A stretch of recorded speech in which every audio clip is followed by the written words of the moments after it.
Welcome to the Modern Taoist with Kit Man. Ancient wisdom, modern life, and the way. Visit us online at taoananda.com or find us on all the socials. Now, the Modern Taoist. All right, and welcome to this episode of the Modern Taoist.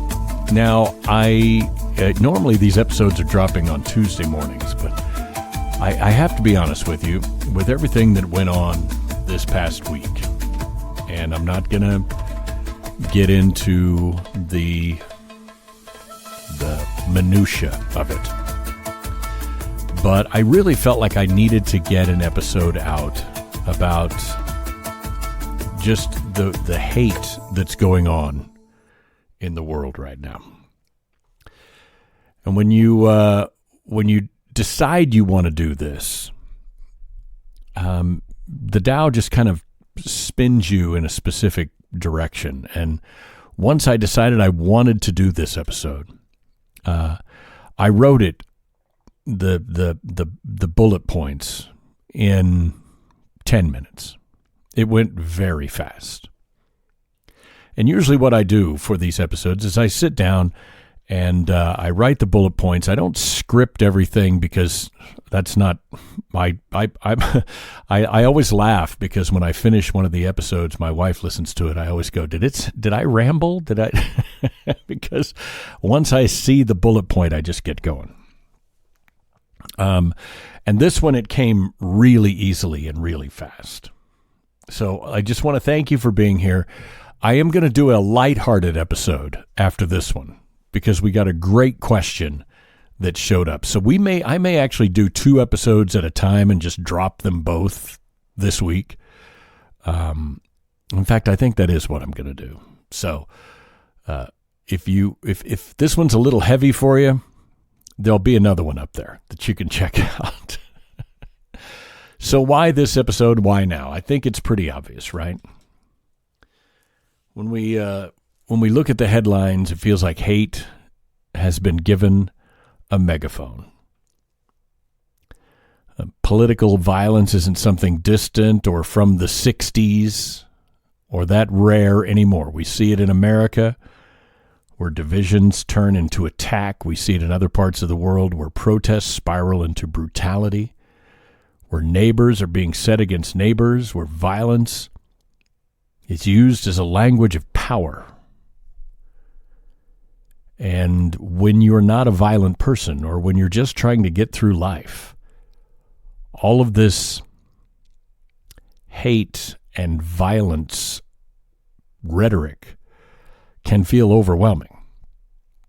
It can feel like the world is filling with more rage than reason and more bitterness than ever before. And I think that's why this episode matters now, because we can't pretend that we live apart from it. Even if we're in our homes and we're not the ones marching or shouting, the hate filters down. It shows up in conversations.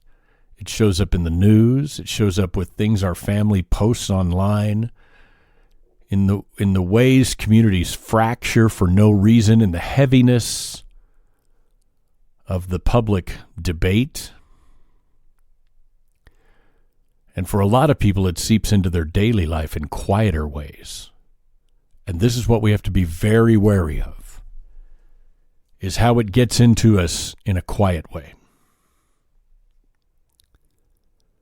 Suspicion, resentment, dirty looks, words designed to hurt our feelings. Now, Taoism doesn't tell us hate will disappear. Far from it.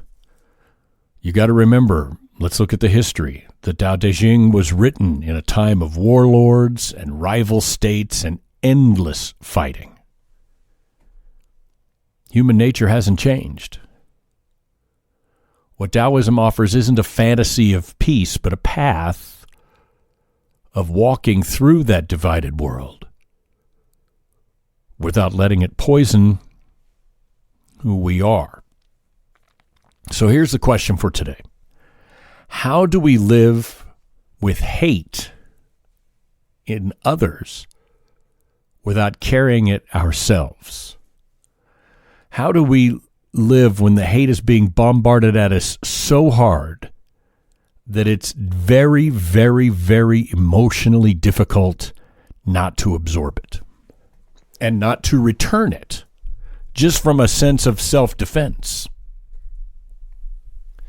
So this isn't a conversation about ignoring hate.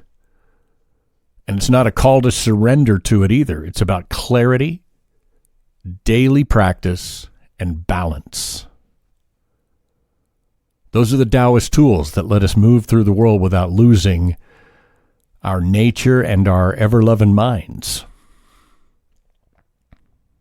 So let's talk about what hate is and how not to absorb it. Hate is not an idea on a page.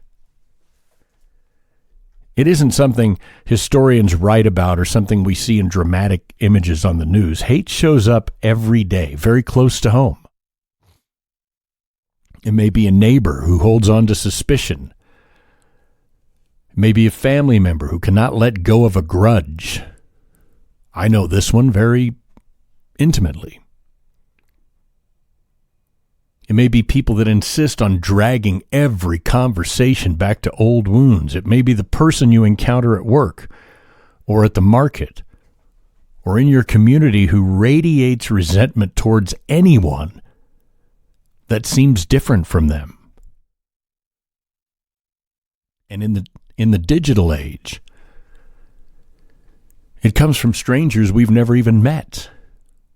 People that hurl insults and anger into the air simply because they can.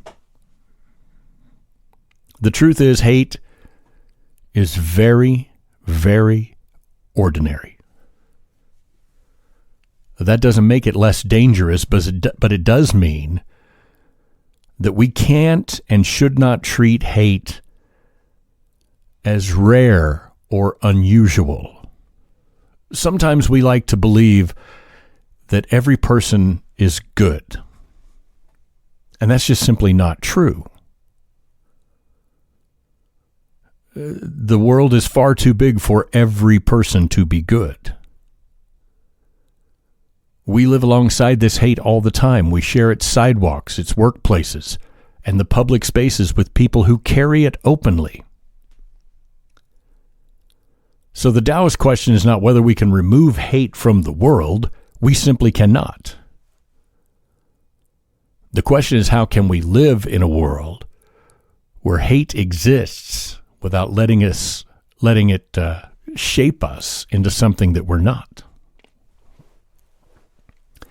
For many of us, that temptation is to meet hate with more hate. When someone attacks, we want to strike back. When someone dismisses us, we want to dismiss them even harder. That'll show you. This is human nature. This is human instinct. But it's also the cycle that keeps hate alive. And Taoism calls us to step outside that cycle. Not by ignoring hate. Not by pretending it isn't there, but by refusing to let it be the terms set in our life. The Tao Te Ching reminds us that in the world, the world holds what it calls the 10,000 things. Chapter 2 says, when people see some things as beautiful, other things become ugly. When people see some things as good, other things become bad. In other words, every quality rises alongside its opposite. You can't have joy without sorrow, kindness without cruelty, softness without hardness, love without hate. To walk the Tao is not to erase these pairs or imagine a life where only the pleasant half exists, because you will be left imagining, and that's not a place to live. Live in reality. Realize that not everyone is good. The pleasant half is not the only thing that exists. We need to recognize that both sides belong to the whole, and then find our balance within it. Hate will always exist in this world. but it does not have to become our way of life. It's not easy. Anyone who has ever been the target of hate knows that words leave marks. They can stay with you long after the argument is over, long after the person has walked away. I know this firsthand. I was in the radio and television business for a long time. I got so much hate mail for something as silly as criticizing a musician. And the things they said to me stuck with me, even though I did not let it affect me, I thought. Taoism doesn't ask us to pretend that hurt doesn't exist. What it asks us is, will we let that hurt define us? Or will we find a way to stay aligned with the flow, with the Tao, even when others are caught up in an imbalance? And that's the work that I try to do today in this episode. Because we live surrounded by the hate. The danger isn't only what others might do to us. The greater danger is what we might let grow inside ourselves. Hate, my friends, is contagious. It spreads and invites us to mirror it. And once we carry it, we spread it. That's how the cycles of bitterness open and deepen. Families and communities and entire nations. Once you allow it inside of you, you will spread it. So framing the problem in Taoism terms is simple. Hate exists. It hurts. But it does not have to take root in you. Our task is not to erase it from the world, but to keep it from becoming our nature. When people first hear about Taoism, they often worry it sounds too passive. Doesn't this just mean letting people walk over you? Doesn't it mean ignoring problems and pretending everything is fine? I mean, that's a real question that many, many Westerners have about Taoism, especially Christians. I don't know why, especially Christians, but they really like to revel in the fact that you're going to get pushed around and pushed over if you don't stand up, push back. And that fear, I suppose, is understandable because Taoism does talk about yielding and being soft and stepping aside, but yielding is not the same thing as surrender. Think about going up to a street corner and it's unmarked. There's no stop signs and there's people coming both directions. You choosing to yield and let the car pass in front of you is not surrendering to the car. It's saving damage. It's saving chaos. You're not stopping. You're not surrendering. You're just saying, okay, you go ahead and I'll go after you. Taoism is not an invitation to be a victim. Believe me. It is a call to live in clarity so you can act without being dragged into cycles that destroy you. And that, my friends, is not easy. For even the most devout and practicing Taoist, it is not easy. Taoism doesn't say do nothing. It says don't waste yourself on the actions that only feed the cycle. Meeting hate with hate doesn't resolve anything. It multiplies it.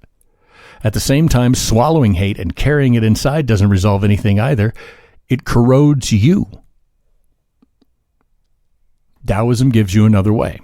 Recognize hate for what it is and leave it to the one that carries it. It sounds simple. It's not easy, though. Picture being insulted face to face. Someone questions your worth, your intelligence, your dignity. That pull is immediate. Defend yourself, strike back, prove them wrong. If you hold back, you feel weak. But here's the Taoist question. Does responding in kind change the situation at all for the better? Does it change their heart? Or does it just plant their anger inside of you? You walk away carrying their words like rocks in your pocket. You've now let them define who you are. That's exactly what Taoism helps us to avoid. Chapter 8 of the Tao Te Ching describes water as the highest good, right? It nourishes all things without competing. It flows to the low places that others avoid, and in doing so, it becomes essential. Water doesn't absorb the hardness of the rock it passes. It remains water. That image is for us to stay true to our nature, flow past the harshness of others without letting it become you. Think about community life, maybe a local, you see these videos all the time of these local meetings turning ugly. Voices rise, people single each other out. You have choices at that point. You can fight back and the conflict grows. You can swallow it and replay their words all night long, and bitterness grows inside of you, or you can acknowledge that anger belongs to them. I'm not keeping that. Keep your voice steady. Decline the invitation to mirror their rage, and carry yourself home without their poison inside of you. That's not pacificity, that's strength. Imagine being at work. A colleague undercuts you in front of others, clearly fueled by resentment that they have of you for whatever reason. Your natural response is sharpness, to embarrass them as they embarrassed you. But ask yourself, does that keep you aligned with who you are? Does that make you a mirror of them? The Taoist way is not to shrink back silently, but to answer without absorbing. Set your boundary with clarity. Simply reply, that isn't accurate. Here's the truth. And then let your bitterness stay with them. You walk away with your balance intact. Hate belongs to the one that carries it. When you take it on, you make their imbalance your own. So when someone says, is Taoism just pacificity? Pacificity? Yeah. You know what I mean? The answer is no.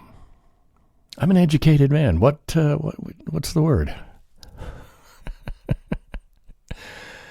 Taoism is active clarity.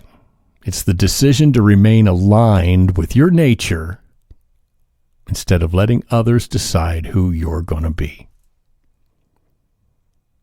Okay? You understand? With that understanding, you can then begin to explore how compassion and distance, and that's important to remember that word, how compassion and distance can work together. Because for many people, the hardest part of practicing distance is the feeling that it makes you look weak.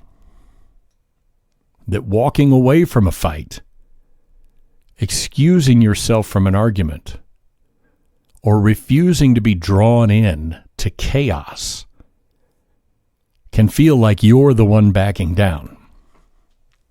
And in a culture that prizes being right, being loud, being dominant, distance is often very misunderstood. Taoism teaches us that distance is not weakness. It's strength expressed in another form. Two lions and their child walk into a clearing and suddenly are surrounded by a herd of gigantic elephants that want to stomp on them if they get aggressive. Does the alpha male lion immediately start attacking the elephants? Of course not. His strength in leading his family is to look at the situation and say, you know what, fellas, we're in the wrong clearing. Distance is not a retreat into cowardice. It's the deliberate choice not to step into another person's clearing.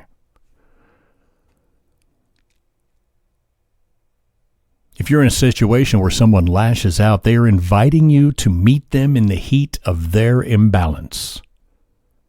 If you accept that invitation, you are then swept up into their fire. Think about a family gathering. A relative that carries bitterness decides to bring it to the family table. They bait you with words. They mean to start a fight. You have options. You can either argue and the meal collapses into tension. You can sit quietly, fuming inside, carry that resentment home with you.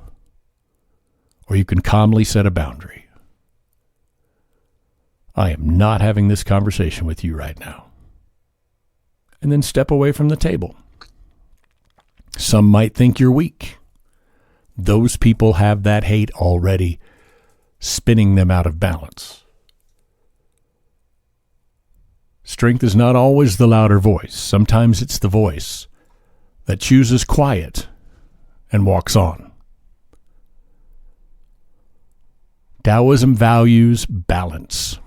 Balance requires clarity. The number one question that Taoist teachers get all the time: I don't understand how I can get into balance. And most of the time the answer is because you don't have clarity yet.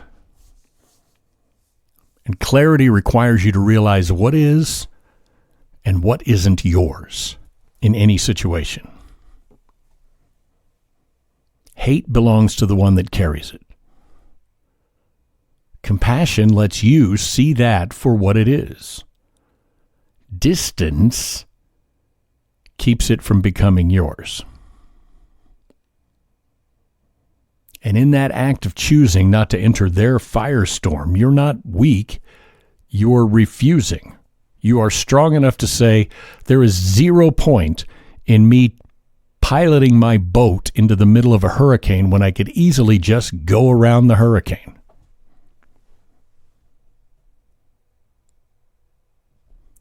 Distance is not a permanent separation. You can step aside in a heated moment without abandoning someone. You can reduce contact without cutting someone out of your life. That's not what we're talking about here. Distance is a tool. It's a space-giving tool that gives you room to breathe. When you hear that voice in your head saying, if I walk away, I'm weak, just pause for a second. And ask yourself which is harder, fighting to prove yourself or stepping aside to preserve balance. Which takes more strength, being dragged into their storm or simply refusing to enter? Walking away is courage.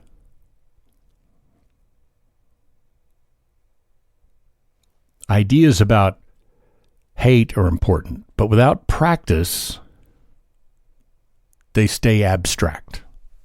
You see what I'm saying? Taoism is not just about a philosophy to think about. It is a way of living in practice. When the hate comes near you, you need something you can actually do in the moment, right? It is not easy for many people to just walk away or step aside. So you have to practice. You have to learn. Here's some practices that are drawn from Taoist tradition throughout the ages that help you hold your balance. So let me just give you a few. The body feels hate before your mind does. Okay? Your chest will get tight, your breath will shorten, your stomach will knot up. When someone directs anger your way, these are physical reactions that you have before you even recognize what is going on. So grounding your body is a simple way to stop those sensations from overwhelming you. Plant both of your feet firmly on the ground. If you're sitting and doom scrolling, stand up. Plant your feet on the ground. Bend your knees slightly, and then feel your weight drop into the earth. In Taoist thought, this connection restores balance. It's imagining all of the weight in your body dropping to the earth, and you're simply attached at the feet. Even 30 seconds of doing this can remind you that you belong to the earth, not to another person's chaos. Breathing is another anchor. Breathing is more than biology. It's a tool for returning to clarity. Hate makes you breathe shallow and fast. The Taoist practice is to slow that down. So how do you do that? A simple way is to place your hand, do it right now, even if you're not angry. I hope you're not angry right now, but do it anyway. Place your hand on your abdomen. Inhale gently through your nose and allow your belly to rise. Then exhale through your mouth and allow your belly to sink. Repeat this for 3 or 4 cycles. Leave your hand right there, though, so you can feel it. This simple shift calms the nervous system and keeps hate from finding a home.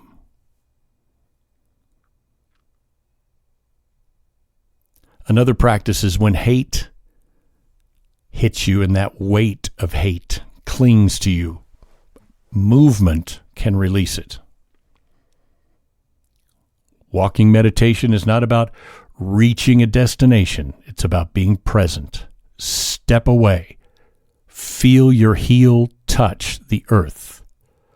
Then the ball of your foot, then your toes. Let each step carry away a little of what does not belong to you. Take a 5-minute walk. Even 5 minutes can remind you that the path is wider than the anger that you have. Maybe not that you have specifically, but that you have encountered. And sometimes, finally, the most powerful force and the most powerful practice is just simply stillness, not frozen in silence, but the pause that comes from clarity. When the hate presses you to respond, stillness gives you space to choose. Become a stillness addict. Okay? I talk about stillness addiction all the time. That's the one addiction that you want. Instead of reacting, wait, breathe. This is the one practice that led me the most, what's the word I'm looking for? The easiest way to find my path. I was a very angry young man because of abuse and a bad home situation, things like that. Learning to be still, to take a breath, and let the moment open before you act was the number one thing that gave me a sense of inner strength. Before I learned to do that, I would snap at a moment, defend, reflect their anger tenfold, overcoming their power with my power. But when I realized that that was causing my soul, my innerness to crack, I learned the art of being a stillness addict. I simply take a moment to breathe before I respond. Sometimes it gives you the opportunity to decide there is no response at all even necessary. Your mind replays hateful words long after the moment has passed. Visualization can help you break that cycle. Picture the words or the encounter as leaves floating on the river. Watch them drift away. Notice their shapes. Let them move downstream. You're not going into the water after them. You remain on the bank, steady, dry. This singular image is enough to keep you from carrying this anger until tomorrow. And finally, in a very real way, and I don't often talk about this because I'm going to admit I don't do this myself. It's not a practice that has ever felt really comfortable for me. But for many, many people, after a difficult encounter, taking 5 minutes to write or journal what happened in plain terms, then write one line about what you are not going to carry forward. It may be as simple as their anger is theirs, not mine. Writing it down closes that loop for many people. It makes the difference between experiencing hate and absorbing it. Again, it's not a practice that I've ever done because it doesn't align with me. But any of those practices, the visualization of the leaves, journaling, being a stillness addict, going for a walk, using your breath, grounding your body, any of these things will help you step back and see the larger picture. What truths can we carry with us into daily life? And can we keep them simple enough to guide us every time hate shows up? These are very simple solutions that I just gave you that sound really overly simple, but they work. So the takeaway from this episode, I think, is we have 3 truths and then you have 3 practices.